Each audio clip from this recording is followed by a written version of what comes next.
For me right now, Monday, October 10th, back on February 15th of this year, about 8 months ago, I lost 336. I played over 6 hours at a combination of MGM, Bally's, and Aria. Remember that, because that's going to be an important date a little later in this story. There's a hand I just played at Aria a few days ago. It is a very similar hand to a hand I played on November 7th, 2020 in Baltimore, at the Horseshoe Baltimore. I'll get to that comparison at the end of the story, but there's some context you need. Well, you don't really need it, but I'm going to include it. In 2020, things started reopening. I went to Maryland from September 2nd through about a week before Thanksgiving. September was solid. October was terrible. Everything that went wrong could go wrong. Every run out was terrible. I also had trouble finding games. There were a lot of days I would start at either Maryland Live or the Horseshoe Baltimore, drive to the other, drive back again. Like 4 different sessions, playing each casino twice because I had trouble finding a good table. Still got 265 hours in to October somehow, and still made $887 somehow. I don't remember winning any hands. Somehow it happened. So if you want to know how bad October 2020 was, I had 5 days in October 2020 where I lost at least a buy-in. What was that date I told you to remember at the beginning of the video? February 15th? From today, mid-October 2022, right now, going back in time, looking for the last 5 days I lost at least a buy-in, I would have to go back 8 months to February 15th to find 5 times ago that I lost at least a buy-in in a day. So that's how bad October was. I lost 5 times in 31 days at least a buy-in. And it's not like things just clicked and turned around November 1st. But the Horseshoe Baltimore had such good games, I was like, when November started, willing to stay all day and night, because there are people butchering hands nonstop. Eventually one should go my way. November 1st, only made $40, took about 13 hours. Didn't really have an opportunity to win a big hand. November 2nd, made $69 in over 11 hours. I had 1 chance at a big hand. I flopped 2 pair out of the blinds with rags. We're like 7 ways, of course, at the Horseshoe Baltimore. Bet the flop, bet the turn. Terrible, terrible river card hit. And 2 guys wound up with a straight. That was my chance. I didn't go broke or anything. I folded the river, but that was my chance to win a big pot, and the run out messed me up again. Then started an incredible run. November 3rd, 4th, 5th, and 6th. Those 4 days, I made $3,599 and played about 50 hours. Everything went my way.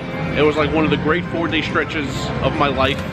Averaged about $900 per day and about 12 hours per day. And in addition to just everything going my way, one out of the ordinary thing happened. I turned a very strong hand. I bet 15. There wasn't much in the pot yet.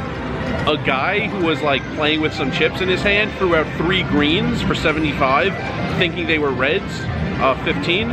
So he raised. He didn't realize it, but the bet stands. I went all in. This is the thing that really helped. He must have thought that, of course I realized it was a mistake on his part. He must have thought I was just trying to like steal that 75 by raising all in, and it was unlikely I was as strong as I was.